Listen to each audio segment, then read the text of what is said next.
I'm in downtown Dallas right now. I just dropped off the old drive shaft with Drive Shaft King, as well as the 400 yoke for them to shorten the drive shaft and put the new yoke on. And they're gonna need that for about a week. But that will be one big check off of the to-do list, a load off my mind. So another update for you guys. I'm out here in the garage with Goldie. She's still a wreck. Still got wires everywhere. But I've done a lot of wiring, okay? I'm nearly done with the wiring. Aside from wrapping the last of it and tidying it all up. It doesn't look good yet. That'll be the last step. But I've basically got all the wires around that I need, except a few key circuits. One of them for the trans cooler fan, one of them for our fuel pump, and the last thing I need to run is for the radiator fan. And the reason and then the fuel pressure sensor. So the reason I haven't done those 4 things is because I haven't really known the location of those items so far. So I spent a little bit of money on a critical component. We had a whole lot of fuel system issues with Ursula, with the Walbro pumps or the knockoff Walbro pumps or whatever the hell I was getting. I had a terrible run of luck with the Walbro in-tank series pumps. So I'm not taking any mess with the fuel system on this car. You know, we got our 1500cc injectors on it. That's going to make enough power to blow these GTE rods through the side of the block. So we're not going to be tapping those things out anytime soon. But the fuel pump we went even bigger on. Behold, the magnafuel 750. This is a big dog pump. This is a big electric pump, still electric, inline. And if you look in it, it's got freaking...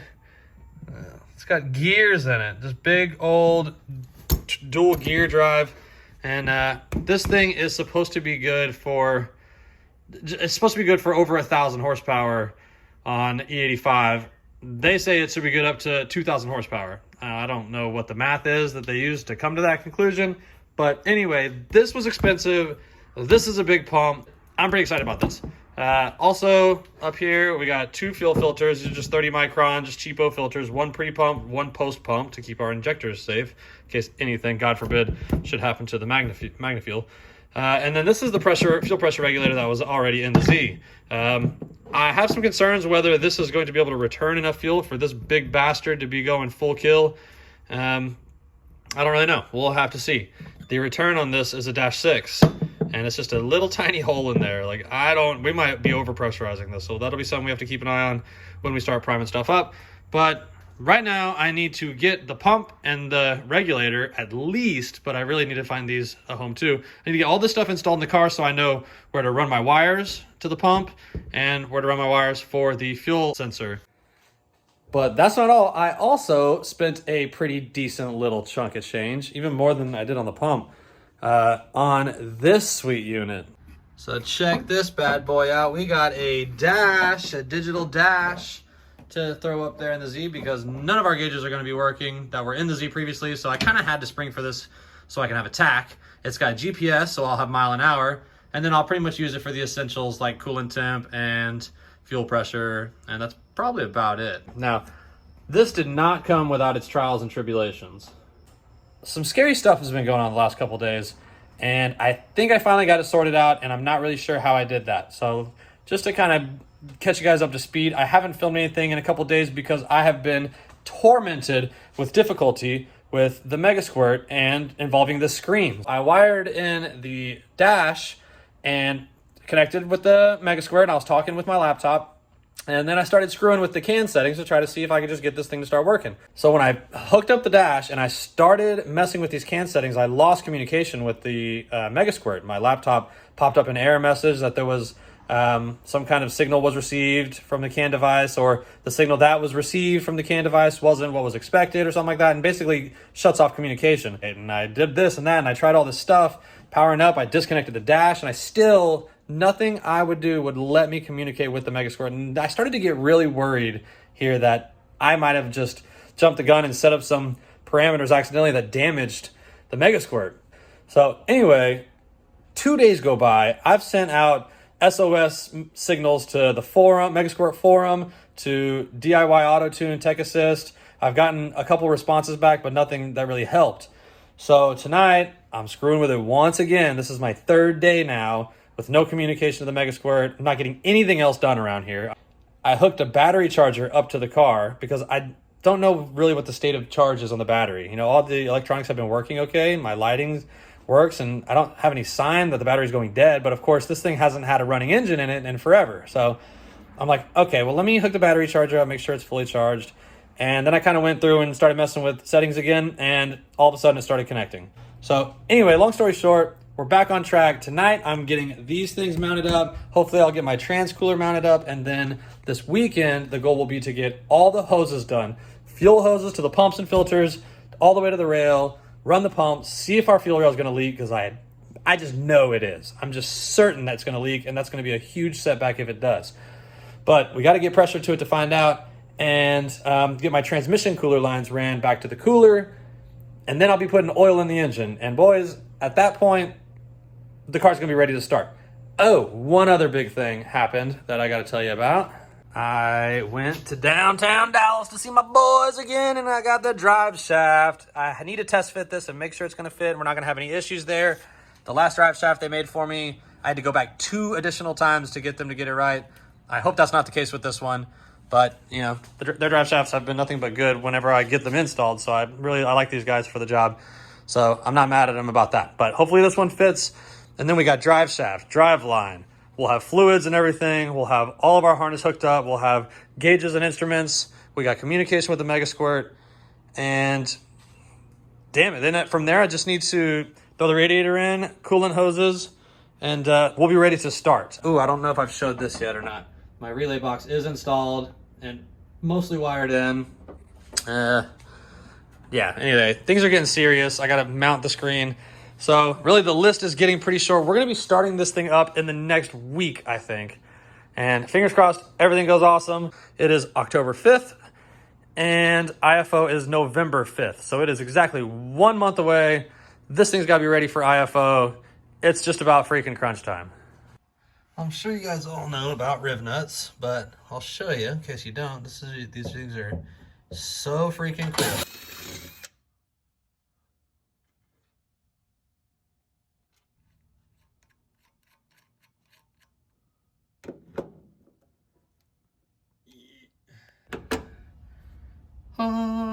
No, just do it 3 more times and we'll have a nice mount for our fuel pump. All right, y'all, it's moment of truth. Let's see if this drive shaft fits.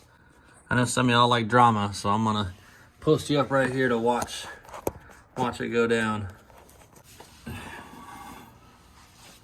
Oh shit, that didn't last long. Yeah, let's go. We got a drive shaft now. It's connected to the differential. That's looking sick. And I'm down here like, dang, look at this freaking transmission mount I made. And look at this shiny ass transmission. This is all, man, this is all starting to kind of feel real. Look back there, you can see our big fuel filter and pump mounted up. Oh man, it's coming together, baby. All right, y'all, so I'm in the garage again, and I gotta keep my voice down because it's the middle of the night right now. My neighbors are surely getting accustomed to me being out here until midnight or later every single night, because that has been the pattern of things for the last couple of weeks while I got this freaking project done. Today, I want to talk to you guys about AN lines and fittings. And I feel like this is something that is, it's definitely something that's extremely commonly used in motorsports. It's something that every builder uses. Pretty much every hot rod on the road has some sort of AN lines on it, and it's just not discussed that much. And before I started working at BSP, where we do a lot of stuff with these AN fittings, I didn't really know much about them myself. I am using them anywhere I can on the new car because they are just the single most versatile line style you'll ever use. They're extremely universal. They are extremely rugged, simple to use, simple to make and build, easy to service. Like the days of yanking on a hose that stuck to a barb fitting are long past gone, y'all. It is time to upgrade your car to AN fittings if you're doing any kind of other modifications. So on Old Goldie, we're gonna be using AN fittings for the entire fuel system, of course. We're gonna be using them for the transmission cooler. We're gonna be using them for oil for the turbo and the return for the turbo. And I thought about using them for cooling hoses too, but it's a little too much to go and weld the fittings onto things. So that's really the caveat here, is for like stock pieces, to convert them to an AN line, you would have to weld on an AN style bung. Now, when you're dealing with aftermarket stuff like fuel pressure regulators, fuel pumps, fuel filters, all the aftermarket stuff, you can get that stuff with the AN fittings already attached to it. And that is a great feature. Same thing with my transmission cooler. The fittings that are in my Turbo 400 are AN fitting adapters. You just screw right into the case, right where the other things went. And that is what's so beautiful about them, is whether you're dealing with an NPT, like a pipe thread, a O-ring boss style fitting, or just a flare style fitting, like there is adapters. They're typically kind of pricey for the fittings and the line, but the tides have turned and you can get this stuff for actually extremely cheap. You guys already know which ones I bought. At BSP, we always use high quality AN fittings and lines because we're dealing with expensive cars. You know, these people care a lot about their automobiles. So we're only using good quality there. But for my own personal project, you guys already know I'm going to be testing the cheap stuff because that's what I like to do. I like to see how far we can stretch a dollar. And here's how the sizing works. So here we have some dash 10. The 10 designates the size diameter, inner diameter of the hose. So a dash 10 hose is going to be 10/16 of an inch, or obviously reduce it down 5/8 of an inch, inner diameter. A dash 8, which we have here, is going to be 8/16 of an inch, or ½ inch diameter. So the number affiliated with the line size and the fitting size is that number over 16, and that's how you get your sizing.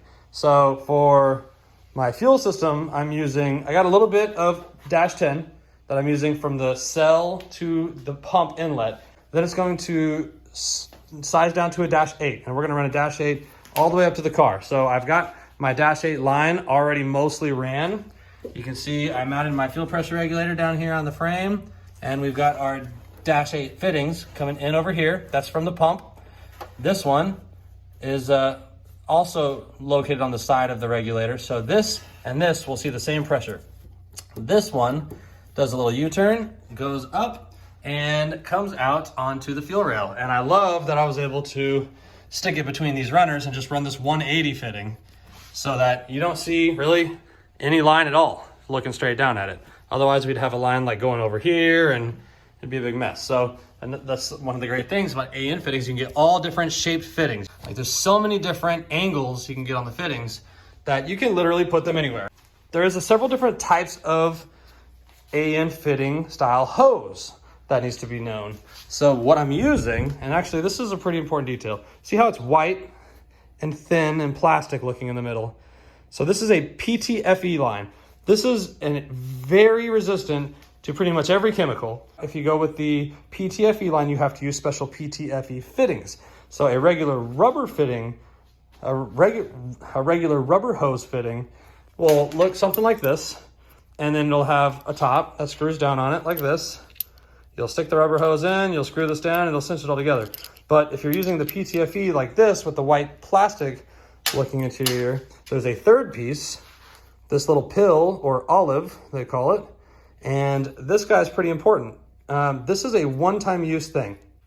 Once you have used this, you cannot reuse it. So if you were to take the line off of or take the fitting off of the line, you would have to get a new olive. That's what I'm using on this. I've also got some dash 6 here that I'm going to be using for the transmission cooler. So I'll give you all just a quick crash course on how you set the fittings up on these. There's a little something to it. We're going to want to use aluminum wrenches. These are special AN fitting wrenches. You don't have to. You can use a regular wrench, but you're going to end up marking up the finish. These are all anodized aluminum fittings. All right, so we're going to get this dash 8 ready to install from our filter to our pump outlet. And what I've done so far is I've gotten this little screwdriver in here and I tried to separate the steel braid. Let's see if I can zoom in a little more. Try to separate the steel braid away from the PTFE inner lining. So all these AN lines have this steel braid around the outside edge of them that makes them very resistant to any kind of chafing or abrasion from other components. So you can run these things pretty much anywhere. But we're going to take our little olive and we're going to stick it on like this around the plastic, but we don't want to get any of those steel strands under it, so we want to make sure we flare it out pretty good. Now these Evil Energy fittings come with this little tool here, which spreads the plastic out. Now this white PTFE lining is very malleable and it's real easy to form. So you'll see right now, I don't know if you can tell, but it's a lot smaller than the hole. So we're going to take our tool and we're just going to shove this down in the hole, push it in there real good, pull it out, and that's going to totally flare the PTFE into the inner lining of the olive. From there, we'll take our fitting. Oh, I actually skipped a pretty important step. All right, that was a rookie mistake. You guys distracted me. But we need to put this guy on. So we're just going to stick it on the opposite side. Luckily, we don't have anything on the other side yet. So we're going to walk that all the way down here. Okay, so I should have done that first. But we put on this guy first. Then we put in the pill. And I'm going to spray just a little bit of lube in there for ease of assembly. And this smooth end is going to slide right in. No problem. That's how you know you got it all flared out good. Now we're going to slide this nut over the end. Start threading it down. And we're going to have to use some wrenches to get it all the way. But we're going to keep screwing this down. And most fitting manufacturers have a specification of how big the gap should be between this nut and this nut. General rule of thumb is like, I think like 40 thousandths. But really, you just kind of stick a fingernail, your thumbnail in there. So we'll screw this down until it's like too tight to stick my thumbnail in. But a lot of times what you'll find is it'll cinch up sooner than that. You really don't need to push it much further past the point of like good and tight. But generally speaking, you'll want about a thumbnail's thickness between this nut and this nut. And from there, you'll have a very nice tight fitting. So I'm gonna throw this in the vise and use my aluminum AN wrenches to tighten it down. And then we'll be ready to fit it on one side. And then we'll just kind of measure up the other side, figure out where to cut. This stuff is extremely hard to cut. This is not any fun to cut. You're not going to be cutting this with dikes or scissors or shears. This stuff is a nuisance to cut. So you really have to have a special tool to cut it. This is what we use at the shop. It works exceptionally well for AN lines. All right, y'all, so just working away here. Got the fuel system all plumbed up. Got all my AN hoses installed, my pump, my filter, my secondary filter up there. Fuel lines running all the way up to the regulator going up to the rail, regulator also returning back via this hose here to the top of the tank. That's where our return will be. And I have just finished wiring up the fuel pump. So we got two relays that are working together to feed power to this thing, just because the terminals on the relay box are pretty small. I was worried about them getting overloaded with current over time. So we're actually just running two totally separate relay controls. They're triggered by the same thing and they tee together at the power cable. But we're just basically doubling the capacity of the smaller wires that I had to use at the relay box just to make sure nothing gets overheated running this big old fat pump. So here's the moment of truth. This is something I've been really worried about, and we are going to find out right now if we're going to be done with the fuel system. The big question on my mind is the fuel rail going to leak around the injectors? Now, remember, I drilled the holes out for 14 millimeter, actually 13.5 millimeter. And so I could run the Bosch style injectors. Stock, these are 11 millimeter injectors, so that's what the fuel rail was. And I oversized the hole.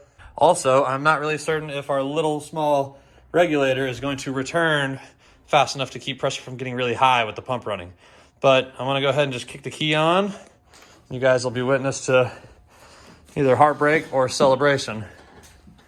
So let's see if we got any squirters.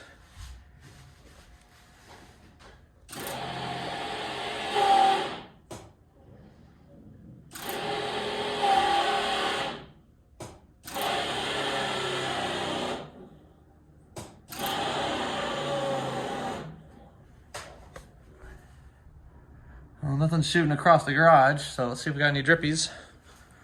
It's a noisy pump, as I thought it might be. I don't feel any drippies. They're all dry so far. That's an awesome sign. Oh man, you guys don't even know. If this thing doesn't leak, I'm gonna be so stoked, because if it does leak, we're going back to a drawing board for a long recovery process. That might make or break IFO, honestly, if they started leaking. All right, guys, I'm gonna end it there. Sorry for the snooze fest. Just wanted to get you guys up to speed on the latest on the car. Still so much more to do, much more coming at you. Thanks for watching and sticking through this one, guys. I hope to see you next week. Like and subscribe, and I'll see you later.